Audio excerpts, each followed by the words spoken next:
बेटी और बुआ नई हिंदी कहानी। दोस्तों, बेस्ट यूनिक चैनल में आपका स्वागत है। इस कहानी को पूरा सुनिएगा। दोस्तों, अगर कहानी से कुछ सीखने को मिले तो लाइक सब्सक्राइब भी कर दीजिएगा। 5 मिनट पहले शांत दिख रहे मम्मी पापा फोन पर बात कर खुशी से चहकने लगे। डाइनिंग रूम में नाश्ता कर रहे अपने बहू और बेटे के पास आकर बोले, कल सुधा आ रही है। अभी अभी फोन पर बात हुई है, समधी भी साथ आएंगे। शशि, तुम कल दोपहर 4 बजे एयरपोर्ट चले जाना दोनों को लेने। इस सुधा को और कोई काम नहीं है क्या? जब देखो तब आ जाती है। यहाँ पर मैं नहीं जा पाऊंगा, मुझे और भी जरूरी काम है। क्या वो टैक्सी करके नहीं आ सकती यहाँ तक? शशि गुस्साई आवाज में बोल पड़ा। अपने बेटे के मुंह से अपनी बेटी के लिए ऐसे बोल सुन माँ एकदम दंग रह गई। अरे तबीयत तो ठीक है ना तेरी? कैसी पागलों की तरह बात कर रहा है। घर में 2 गाड़ियां होते हुए बहन को टैक्सी में आने के लिए कहता है।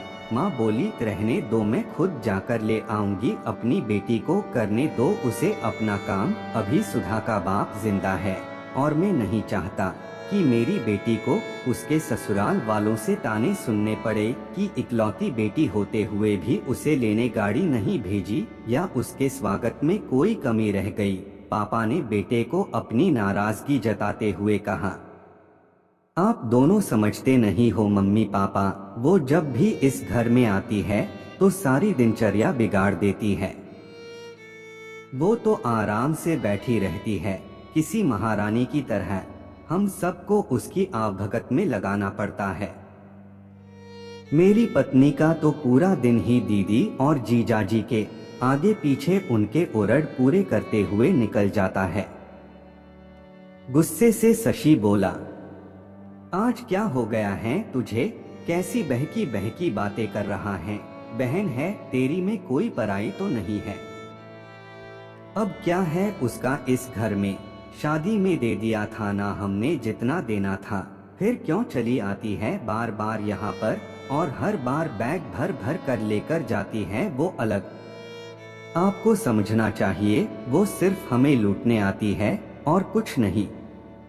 शशि ने तंज कसते हुए कहा, तुझे क्या, अगर वो यहाँ से थोड़ा कुछ ले जाती है तो ये सब मेरी मेहनत की कमाई है और मैं जो चाहूँ करूँ। चाहूँ तो पूरा सुधा को दे दूँ। पापा गुस्से से लगभग कांपते हुए बोले। अब शशि अपनी आवाज धीमी करते हुए बोला, मैं कहाँ कुछ नई बात कर रहा हूँ मम्मी पापा, मैं तो वही बोल रहा हूँ जो मैंने बरसों से बुआ के साथ होते हुए देखा है। आज अपनी बेटी के खिलाफ 2 शब्द क्या सुन लिए? आप तो गुस्से से लाल हो गए।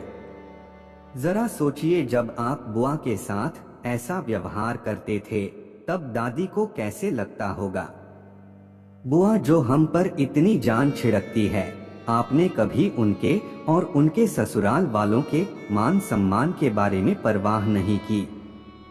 उन्होंने कभी भी आपसे कुछ नहीं मांगा, बल्कि हर बार वो अपने साथ कुछ ना कुछ लेकर ही आती, लेकिन आपका व्यवहार कभी भी उनके साथ अच्छा नहीं रहा।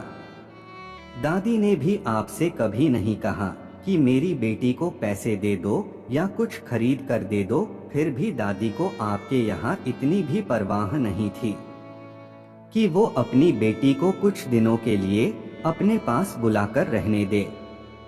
अपनी बेटी का ऐसा अपमान वो सहन नहीं कर पाई, इसलिए वो गांव में पुराने घर में अकेली रहने चली गई। बुआ भी अपना अपमान सह लेती, पर आपने उनके पति का भी मान नहीं रखा, इसलिए उन्होंने भी हमारे घर आना जाना छोड़ दिया।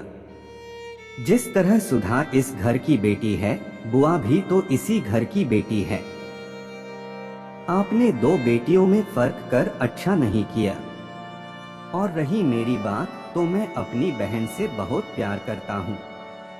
मैंने कभी अपनी पत्नी को उसके खिलाफ गलत बोलने का हक नहीं दिया और वो बोलेगी भी नहीं।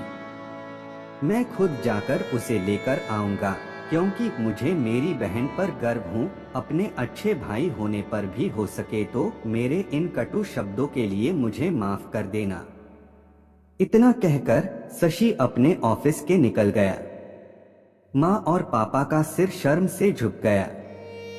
थोड़ी देर की शांति के बाद पापा ने हिम्मत कर अपनी बहन को फोन लगाया। बहन के फोन उठाते ही वो फूट फूट कर रो पड़े और बोले, दीदी हमें माफ कर दीजिए, हमने इतने साल आपके साथ जो भी दुर्व्यवहार किया उसके लिए हम सच में शर्मिंदा है। दीदी आपकी बहुत याद आ रही है, आप अपने घर आ जाइए हमसे मिलने, अगर आप कहे तो मैं आ जाता हूँ आपको लेने। दूसरी तरफ दीदी भी रो रही थी। वो भाई के इन थोड़े से ही शब्दों से पिघल गई थी।